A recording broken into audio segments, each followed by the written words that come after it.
வணக்கம்.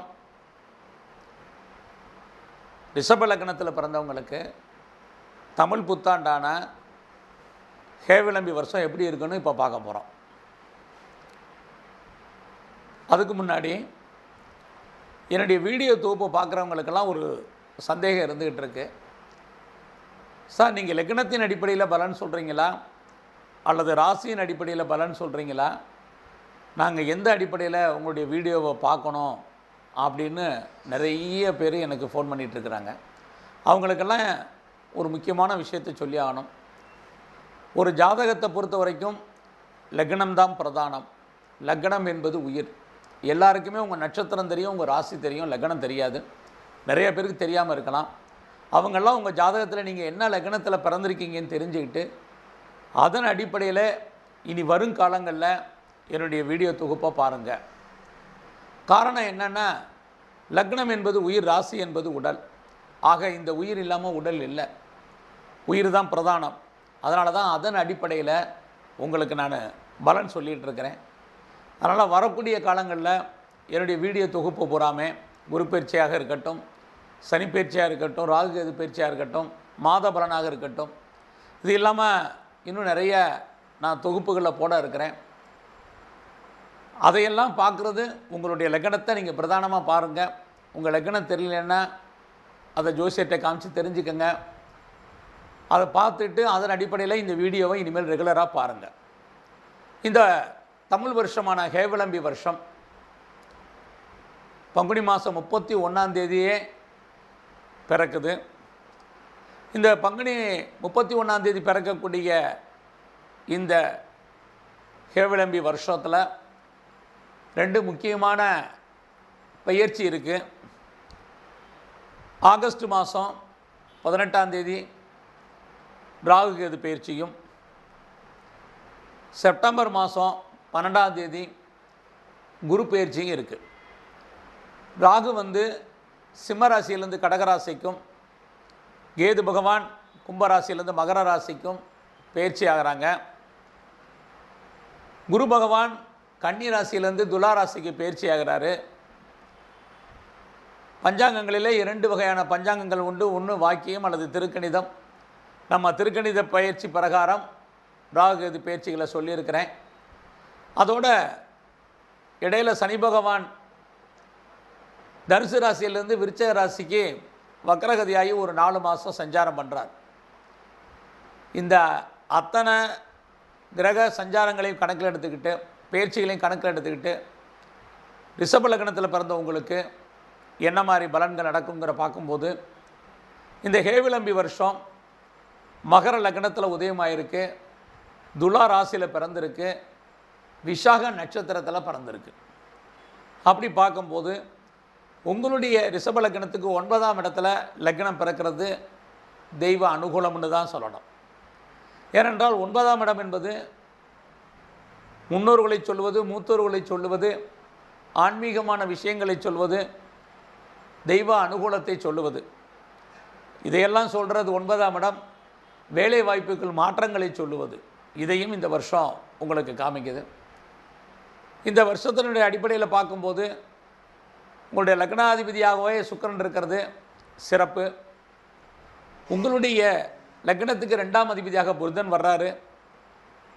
இது வரைக்கும் உங்களுக்கு இருந்த பண தட்டுப்பாடுகள் நீங்கும். பணப்புழக்கம் சரளமாக இருக்கும். பணம் நல்ல ரொட்டேஷன் ஆகும். எல்லாத்துக்கு மேலே பேச்சு இனிமையாக இருக்கும். 3ஆம் அதிபதியாக சந்திரன் வர்றாரு. சந்திரன் 3ஆம் அதிபதியாக வர்றது சகோதர சகோதரிகளால் உங்களுக்கு நன்மை, உங்களால் அவர்களுக்கு நன்மை. இது இந்த காலத்தில் உண்டு. அது அண்ணனாக இருக்கட்டும், அக்காவாக இருக்கட்டும், தங்கச்சியாக இருக்கட்டும், எல்லாருக்குமே உண்டு. உங்களுடைய லக்னத்துக்கு 4ஆம் அதிபதியாக சூரியன் வர்றார். 4ஆம் அதிபதியாக சூரியன் வரக்கூடிய காலங்களில் எஜுகேஷன் நல்லா இருக்கும். வேலையில் ஒரு அன்சாட்டிஸ்ஃபைடு என்பது இருந்துக்கிட்டே இருக்கும். அது என்ன, ஜாதகத்தை பொறுத்த வரைக்கும் ராகு பயிற்சியாகி உங்களுடைய லக்னத்துக்கு 4ஆம் இடத்துக்கு வருவார். அப்போ வரக்கூடிய காலகட்டங்களில் 4ஆம் இடம் சுகஸ்தானத்தில் ராகு சஞ்சரிக்கக்கூடியவங்களில் அடிக்கடி உடல் ஆரோக்கிய குறைவு, வேலையில் ஒரு திருப்தியற்ற சூழ்நிலை இருந்தால் கூட அந்த காலத்தில் ஒரு சிலருக்கு ப்ராப்பர்ட்டிஸ் வாங்குவதற்கான வாய்ப்புகளையும் ராகு பகவான் உண்டு பண்ணுவார். அதோட உங்களுடைய ஜாதகத்தை பொறுத்த வரைக்கும் உங்களுடைய லக்னத்திற்கு 5ஆம் அதிபதியாக புதன் வர்றார். 5ஆம் இடம் என்டர்டெயின்மெண்ட்டை சொல்லுவது. ஸோ லவ் சக்ஸஸ் ஆகிறதுக்கு நிறைய பாசிபிலிட்டிஸ் உண்டு. ஒரு சிலருக்கு அடிக்கடி டூர் கிளம்புவீங்க, அடிக்கடி என்டர்டெயின்மெண்ட்டுக்கு அதிகமான நேரத்தை செலவு பண்ண வேண்டிய சூழ்நிலை உண்டு. அது மட்டுமல்ல, கலைத்துறையில் இருக்கிறவங்களுக்கு ரொம்ப சிறப்பான காலம்னு தான் சொல்லணும் 5ஆம் இடம். அது மட்டுமல்ல, ஷேர் மார்க்கெட்டில் இருக்கிறவங்களுக்கும் இது ஓரளவுக்கு சிறப்பான காலம். பாலிடிக்ஸில் இருக்கிறவங்களுக்கு நிறைய ஏற்ற இறக்கங்கள் இக்காலங்களில் இருந்துக்கிட்டே இருக்கும். உங்களுடைய லக்னத்திற்கு 6ஆம் அதிபதியாகவே சுக்கிரன் வர்றது விசேஷம். ஏன்னா குருவும் அப்போ பயிற்சி ஆவார் ஆகஸ்ட்டுக்கு அப்புறம் அல்லது செப்டம்பருக்கு அப்புறம். ஏனென்றால் குரு பயிற்சிக்கு 1 மாதத்துக்கு முன்னாடியே பலன் செய்ய ஆரம்பிப்பார். அப்படி வரக்கூடிய காலங்களில் 6ஆம் இடம் என்பது சர்வீஸ் ஸ்தானம், வேலையை சொல்லுவது. ஸோ வேலை தேடுவர்களுக்கு அப்போ நல்ல வேலை, ப்ரொமோஷன் எதிர்பார்க்குறவங்களுக்கு ப்ரொமோஷன், வேலையில் முன்னேற்றம், வருமானம், சம்பாத்தியம் உண்டு. ஒரு சிலருக்கு நிறைய ஹியூஜாக லோன் வாங்க வேண்டிய சூழ்நிலை வரும். கேட்ட இடத்துல பணம் கிடைக்கும். கொடுத்த பணம் பொருள் வந்து சேரும். ஏன்னா குரு தங்கத்துக்கு கரகன், பொருளுக்கு கரகன். அவுட்ஸ்டாண்டிங் பணம் இருந்தால் அதெல்லாம் அப்போ காலத்தில் வந்து சேர்றதுக்கான வாய்ப்புகள் உண்டு. 7ஆம் அதிபதியாக உங்களுடைய லக்னத்துக்கு செவ்வாய் வர்றாரு. மேரேஜை பொறுத்த வரைக்கும் கொஞ்சம் போராட்டத்துக்கு இடையில் திருமணம் நடக்கும். அது மட்டுமல்ல, ஒரு சிலருக்கு சொந்தமாக தொழில் பண்ணுவதற்கு அல்லது பார்ட்னர்ஷிப்போடு சேர்ந்து தொழில் பண்ணுவதற்கான ஒரு சந்தர்ப்பங்கள் அமைவதற்கான வாய்ப்பு இந்த தமிழ் புத்தாண்டுல உண்டு. உங்களுடைய லக்னத்திற்கு 8ஆம் அதிபதியாக குரு பகவான் வர்றாரு. அவர் ஆரம்பத்தில் 5ஆம் இடத்துல சஞ்சாரம் பண்ணுறாரு, அப்புறம் 6ஆம் இடத்துல சஞ்சாரம் பண்ணுறாரு. 5ஆம் இடத்துல சஞ்சாரம் பண்ணக்கூடிய காலங்களில் குழந்தைகளால் மன கஷ்டங்கள், அவர்களால் ஒரு சிலருக்கு வருத்தம், வேதனை உண்டு. அவருடைய பயிற்சிக்கு அப்புறம் குழந்தைகளால் சகாயம், ஆதாயம் உண்டு. அது மட்டுமல்ல, தேவையில்லாமல் யாருக்கும் கடன் கொடுக்கறது கூடாது. கடன் கொடுத்தால் அந்த பணம் திரும்பி வருவதற்கான வாய்ப்புகள் இல்லை. உங்கள் கண்ணு முன்னாடியே பணம், பொருள் பறிபோன மாதிரியான காலம், திருடு போக வேண்டிய காலகட்டங்கள் உண்டு. ரொம்ப எச்சரிக்கையாக இருக்க வேண்டிய காலங்கள் உண்டு. உங்களுடைய லக்னத்திற்கு 9ஆம் அதிபதியாக சனி வர்றாரு. அவர் 8ஆம் இடத்துல சஞ்சாரம் பண்ணுவார், பண்ணிக்கிட்டும் இருப்பார். சனி 8ல் சஞ்சாரம் பண்ணக்கூடிய காலங்களில் ஏதாவது ஆப்ரேஷன் பண்ணுறதா இருந்தால் அந்த கணத்தில் பண்ணிக்கலாம். அந்த காலகட்டங்களில் கொஞ்சம் கடனை வாங்கி வட்டி கட்ட வேண்டிய ஒரு சந்தர்ப்பங்களை உருவாக்கிக்குங்க. சில பேருக்கு உடல் ஆரோக்கியத்தில் ரொம்ப எச்சரிக்கையாக இருக்கணும். உடம்பில் சில பேருக்கு நோயினுடைய தன்மை அக்ரவேட் ஆக வேண்டிய காலங்கள்லாம் அப்போ வந்து சேரும். அது மட்டுமல்ல, அரசாங்கத்தால் தேவையில்லாத தொல்லைகள், பிரச்சனைகள், போராட்டங்கள் இது இருக்குது. அதனால் தெய்வ அனுகூலத்தை கூட்டிக்கிட்டே இருக்கணும். அப்பாவுக்கு சின்ன பிரச்சனைனாலும் நல்ல டாக்டரை கவனித்து பார்க்கணும்.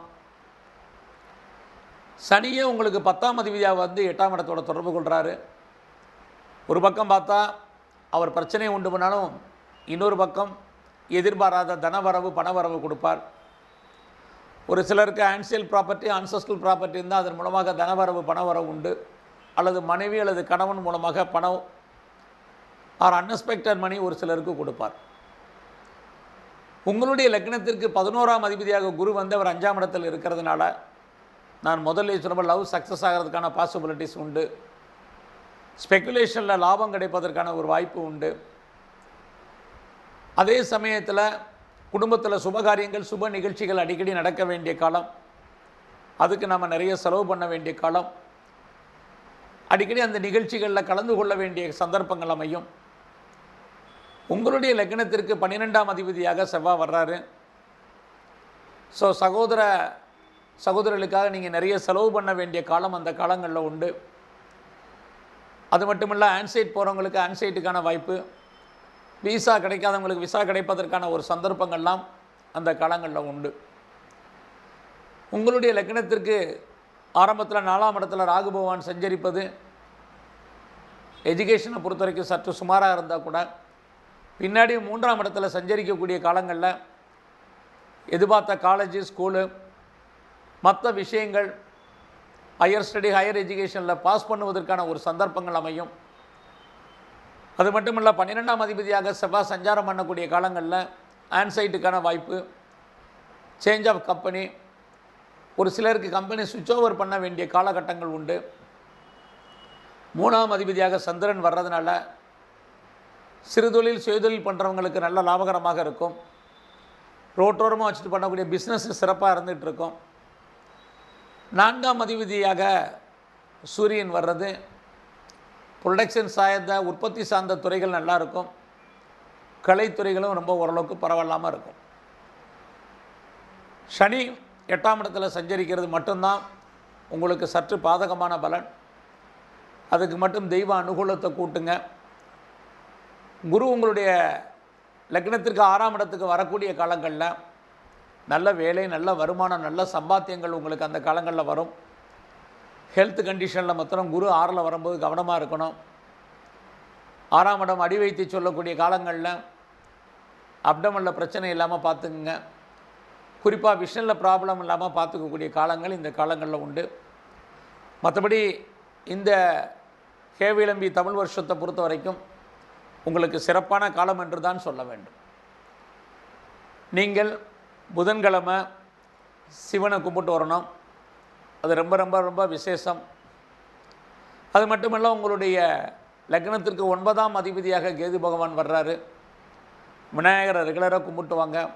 சந்தர்ப்பங்கள் தான் அவருக்கு அருகம்புல் மாலை போட்டு அர்ச்சனை பண்ணிட்டு வாங்க. சர்ச்சுக்கு முடிஞ்சால் சந்தர்ப்பங்கள் இருந்தால் சர்ச்சுக்கு போயிட்டு வாங்க. அது இன்னும் உங்களுக்கு சிறப்பான நற்பலனை தரும். நன்றி, வணக்கம்.